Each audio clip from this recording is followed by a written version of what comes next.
Hello everyone and welcome back to my channel. I hope आप सभी लोगों की तैयारी अच्छी चल रही होगी। और जैसा कि आप सभी लोगों को पता है एसबीआई पीओ आने ही वाला है। तो आप लोग 2 मॉक दे रहे होगे डेली के। मैं तो 2 मॉक दे रहा हूँ आजकल। और इसके अलावा मैं सेक्शनल दे रहा हूँ जितने ज़्यादा हो सकें। दो दो तो मिनिमम दे ही रहा हूँ मैं हर सब्जेक्ट के, तो 5-6 सेक्शनल आप मान सकते हो। और आज मैंने एक मॉक दिया था गाइडली में, जो कि है मॉक नंबर 5। और ये ऑल इंडिया लाइव मॉक है, जो कि बिल्कुल फ्री है, आप लोग भी इसे दे सकते हो।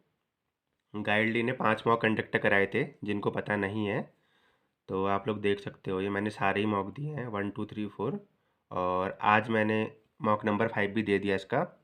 आप लोग भी इसे दे सकते हो, ये कल तक ही अवेलेबल रहेगा, कल शाम तक देख सकते हो आप। 14 दिसंबर तक ही अवेलेबल रहेगा। तो अगर आप लोगों ने नहीं दिया है तो दे देना इसे, और मुझे कमेंट में मार्क्स बता देना अपने अपने कि हमारे इतने मार्क्स आए। और स्पेशली इंग्लिश में बताना कि इंग्लिश में आपने कितना स्कोर किया। और आज का जो मॉक था, ये मॉक नंबर 5, इसमें मुझे इंग्लिश काफ़ी इजी लगी। और आप लोग बताना आप लोगों को इजी लगी या नहीं लगी। मुझे तो काफ़ी इजी लगी क्योंकि मेरा स्कोर भी ठीक ठाक आया है। 20+ मेरा स्कोर आया है इंग्लिश में। तो आप लोग कह सकते हो कि इंग्लिश का लेवल थोड़ा सा ईजियर साइड पे था। बाकी इस मॉक में मेरा स्कोर तो अच्छा आया है, ठीक ठाक आया है, मतलब 70 की रेंज में है। और रीजनिंग में मैं थोड़ा और अच्छा कर सकता था। रीजनिंग में मैं सेटिस्फाइड नहीं हूँ खुद से। तो अब मैं आपको दिखाता हूँ अपना स्कोर कि मेरा कितना स्कोर आया इस मॉक में। और मैं ये भी बताऊँगा कि मेरे कौन कौन से क्वेश्चन इसमें रॉन्ग हुए हैं। और कई लोगों का ये डाउट है, जैसे कि मैं मॉक देता हूँ तो मेरा लैपटॉप में सॉल्यूशन शो करता है उसी टाइम, लेकिन लाइव मॉक में बहुत लोगों का मोबाइल से करने पे सॉल्यूशन शो नहीं करता है, वो नेक्स्ट डे ही करता है। तो मोबाइल से शो नहीं कर रहा है और लैपटॉप से सॉल्यूशन शो कर रहा है। आप लोग एनालिसिस भी कर सकते हो उसी टाइम, लेकिन परसेंटाइल तो दूसरे दिन ही आएगा, नेक्स्ट डे ही आएगा। तो ये था मेरा मॉक का स्कोर, और आप देख सकते हो मेरा 71 स्कोर आया है इसमें। और एक्यूरेसी मेरी काफ़ी अच्छी है। और तो अब मैं आपको सेक्शन वाइज दिखाता हूँ कि मेरा कितना कितना स्कोर आया इसमें। तो जैसा कि आप देख सकते हो, इंग्लिश में मैंने 24 करे थे। और मैं चाहता तो मैं और ज़्यादा कर सकता था इसमें, लेकिन मैंने बिल्कुल भी रिस्क नहीं लिया। और एक्यूरेसी मेरी ठीक ठाक है इसमें, 92%। एक दो क्वेश्चन अगर इंग्लिश में मेरे रॉन्ग होते हैं तो ये चलेगा, क्योंकि इंग्लिश में एक्यूरेसी का थोड़ा रहता ही है। और मेरे मार्क्स भी अच्छे आए हैं इसमें, 21.5। और अगर मैं बात करूँ क्वांट की, तो क्वांट भी मुझे ईजियर साइड पे लगा इसमें, कोई बहुत ज़्यादा टफ नहीं था। जिसकी अगर तैयारी ठीक ठाक है, 25 तो वो ईजिली कर लेगा मेरे हिसाब से। अब देखते हैं कि इसमें परसेंटाइल कितना आता है। और अगर मैं बात करूँ रीजनिंग की, तो रीजनिंग मुझे थोड़ा सा मॉडरेट साइड पे लगा, क्योंकि एक पजल जो थी वो काफ़ी थोड़ी सी मॉडरेट थी। तो अगर मैं इसके लेवल की बात करूँ, एग्जैक्ट लेवल इसका क्या था, तो आप लोग कह सकते हो कि S B I P O pre का लेवल जो फर्स्ट शिफ्ट में आता है उसी के आसपास था। और पेपर फर्स्ट शिफ्ट में आपको ऐसा ही देखने को मिलेगा। तो ये था मेरा स्कोर सेक्शन वाइज। और जैसे कि मैंने रीजनिंग में 24 करे हैं, और मैं उसके बाद भी कह रहा हूँ कि मेरा रीजनिंग अच्छा नहीं हुआ, तो मुझे लगा कि मैं और ज़्यादा इसमें कर सकता था। तो मैं इसलिए कह पा रहा हूँ क्योंकि मेरा लेवल थोड़ा सा बढ़ चुका है, क्योंकि मैं लास्ट 2 ईयर से प्रिपरेशन कर रहा हूँ। अब बहुत सारे लोग ऐसे होंगे जो इसी साल से स्टार्ट कर रखी है प्रिपरेशन, या फिर उनका पहला या दूसरा एग्ज़ाम है S B I P O. तो वो उन लोगों के लिए अभी 24 करना भी बहुत बड़ी बात होगी, क्योंकि उनकी प्रैक्टिस अभी उस पीक पर नहीं है। तो इस हिसाब से मैं कह रहा हूँ, आप लोग ये मत कहना कि तू तो कह रहा है कि 24 करे हैं और 24 कर मैं सेटिस्फाइड नहीं हूँ, मेरे कम हुए हैं, ये तो बहुत ज़्यादा हैं। तो ऐसा बिल्कुल भी नहीं है, करने वालों ने इससे ऊपर भी करे होंगे, बहुत सारे लोगों ने जिनकी तैयारी अच्छी है। तो ये ऐसा ही एग्ज़ाम का लेवल लगभग रहने वाला है। और क्वांट की अगर मैं बात करूँ, इतना इजी क्वांट तो मेरे हिसाब से आएगा नहीं, क्योंकि लास्ट ईयर मैंने भी दिया था S B I P O, और मेरी शिफ्ट टफ शिफ्ट में पढ़ा था मैं। और मेरे सिर्फ पे 12 क्वेश्चन अटैम्प्ट हुए थे, सोचो। और मुझे काफ़ी, मतलब मैथ मुझे काफ़ी थोड़ी मॉडरेट मॉडरेट नहीं, टफ ही कह सकते हो आप, मतलब मेंस लेवल टाइप की लगी मुझे, आरआरबीपीओ मेंस। और क्योंकि मेरे को पक्का भी उसमें विश्वास है कि मैंने 12 करे थे और मेरे 17 या 18 मार्क्स आए होंगे।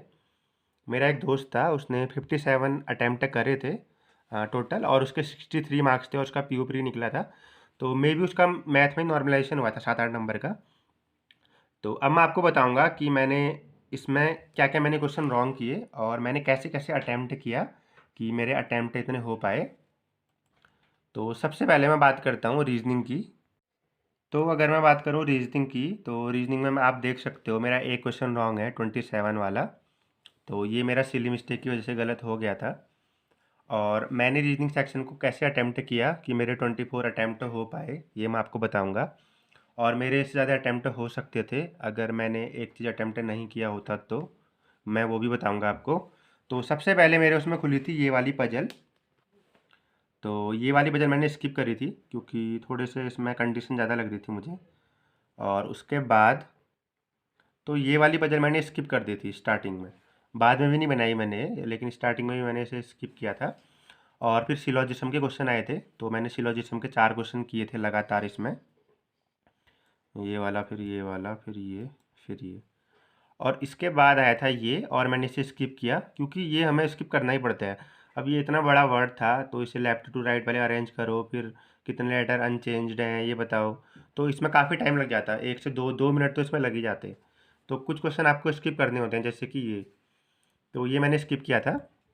और उसके बाद आई थी ये वाली पजल। तो ये वाली पजल मैंने बनाई थी, ये बन गई थी मेरे से, लेकिन इसमें टाइम काफ़ी लग गया, मेरा 4 मिनट लग गए थे इसमें मेरे। और लेकिन बन गई थी लास्ट में। इसके बाद जो मैंने किया था, ये मैंने छोड़ दिया था, ये लास्ट में करूँगा करके। लेकिन लास्ट में मेरे पास टाइम नहीं बच पाया था, तो जिस वजह से मैंने इसे छोड़ दिया था। और मैंने एक कोडिंग डिकोडिंग किया था, जो कि करना ही था इस पेपर में। इसके अलावा मैंने ब्लड रिलेशन छोड़ दिया है, क्योंकि मैंने सोच लिया है कि मैं ब्लड रिलेशन को हाथ भी नहीं लगाऊंगा अनलेस एंड अनटिल मेरे पास टाइम बचा हो और सिर्फ ब्लड रिलेशन बचा हो, तभी मैं इसे करूँगा। तब तक मैं इसे छूऊंगा भी नहीं। तो ये मैंने नहीं किया, इसमें ब्लड रिलेशन मैं नहीं कर रहा हूँ। और ये वाली पजल मेरी जल्दी बन गई थी, लेकिन इसमें मेरा एक क्वेश्चन रॉन्ग हो चुका है गलती से। और मैंने जो गलती करी वो ये करी कि मैंने इसमें जो ये आया था ऑर्डर एंड रैंकिंग, इसमें मैंने काफ़ी टाइम लगाया। आप लोग देख सकते हो मैंने 3 मिनट 27 सेकेंड इसमें लगाए हैं इसको करने में। और उसके बाद भी मेरा ये वाला क्वेश्चन अटैम्प्ट नहीं हो पाया। मैंने 3 में से सिर्फ 2 किए हैं इसमें। ये 29 वाला मैं नहीं कर पाया था, और इसके अलावा मैंने 30 करा है, और 30 और 31 करा है मैंने। लेकिन 29 में फिर भी नहीं कर पाया, और लास्ट मुझे छोड़ना ही पड़ा। अगर मैं इसमें और टाइम लगाता तो 1 मिनट और लग जाता मेरा। तो अगर मैंने ये ना पकड़ के एक पजल पकड़ी होती, तो मेरे 5 क्वेश्चन बन जाते, और लेकिन इसमें मेरे 2 ही क्वेश्चन बने। तो ये मेरा रीजनिंग में थोड़ा सा ये रहा, कि इसलिए मैं आपसे कह रहा हूँ कि मेरे अटैम्प्ट और हो सकते थे रीजनिंग में। लेकिन ठीक है, 24 भी ठीक ठाक अटैम्प्ट है इस पेपर के हिसाब से। और कहीं ना कहीं तो इंसान फंसता ही है पेपर में। और अगर मैं बात करूँ क्वांट की, तो क्वांट आप लोग देख सकते हो मेरे सारे के सारे इसमें सही हैं। और मैंने आज 2 क्वेश्चन अर्थमेटिक के भी किए थे। तो क्वांट मुझे इजी लगा, कुछ बताने लायक तो इसमें है नहीं। और उसके बाद आया था इंग्लिश। तो इंग्लिश में मैंने ये सारे क्वेश्चन अटैम्प्ट किए हैं, और मेरे सिर्फ 2 क्वेश्चन इसमें रॉन्ग हैं। और अगर मैं बात करूँ इंग्लिश के लेवल की, तो बहुत ज़्यादा टफ नहीं लगा मुझे। गाइड लिख के जो इंग्लिश है उसमें ऑप्शन हमेशा कंफ्यूजिंग रहते हैं, लेकिन आज ऑप्शन जो थे वो इजी थे, और बन गया था ये। पैराजंबल मेरा बन गया था ये वाला, और ये मेरा सही हो गया था। इसमें मैंने काफ़ी टाइम लगाया था, लेकिन बन गया था ये। और इसके अलावा जो मेरा रॉन्ग हुआ है ये वाला। और इसमें पता है मुझे डाउट था, आप देख सकते हो मैंने इसमें 1 मिनट 24 सेकेंड लगाया है। लास्ट में मेरे पास बहुत टाइम बचा था, तो मुझे डाउट था कि मैं ई करूं या फिर सी करूं। सी और ई में था, लेकिन फिर मैंने ई कर दिया था, क्योंकि फ्लोटिंग एट, लेकिन फ्रॉम आएगा ना। तो ये मेरा गलत हो चुका है इसमें। और इसके अलावा अगर मैं बात करूं, तो ये वाला क्वेश्चन मेरा रॉन्ग हुआ है, और इसमें भी मुझे डाउट था ई और बी में। और लेकिन मैंने फिर इसका बी कर दिया था। मुझे लग रहा था कि एक्सटेंसिवली स्पाइंग एंड हैकिंग, लेकिन ये मुझे लग रहा था कि ये स्पाइंग जो है ये एडजेक्टिव है यहाँ पे, मतलब प्रेजेंट पार्टिसिपल। लेकिन ये जेरेंड है यहाँ पे, नाउन है, क्योंकि हैकिंग ऑफ है ना, एंड हैकिंग ऑफ। तो ये भी नाउन है, ये भी नाउन है, तो यहाँ पे एक्सटेंसिव ही आएगा, एक्सटेंसिवली नहीं आएगा। तो इसीलिए जेरेंड था यहाँ पे, और मतलब नाउन था, तो इसीलिए यहाँ पे एक्सटेंसिव ही आएगा। तो इसका आंसर था ई। और तो इंग्लिश में मैं ठीक है मेरा, क्योंकि इंग्लिश मेरी वीक है, वीक तो नहीं, आजकल थोड़ी प्रैक्टिस करने के बाद थोड़ा सा इंग्लिश में मेरे मार्क्स सुधर रहे हैं, और ऑल्दो मेरी एक्यूरेसी भी सुधर रही है साथ में। तो ये था मेरा मॉक का एनालिसिस। और अगर आप लोगों ने यही मॉक दिया है, तो आप लोग बताना कि आप लोगों का क्या स्कोर आया इसमें, और पेपर का लेवल आप लोगों को कैसा लगा इसमें। तो ठीक है, फिर मिलते हैं नेक्स्ट वीडियो में। Thank you so much. और हाँ, इससे पहले मैं एक बात और बता दूँ, ये मॉक नंबर 5 है। आप ये देख सकते हो, ये मॉक नंबर 5 है, तो ये वाला, तो आप लोग भी इसे दे सकते हो। ठीक है, मिलते हैं नेक्स्ट वीडियो में। Thank you so much.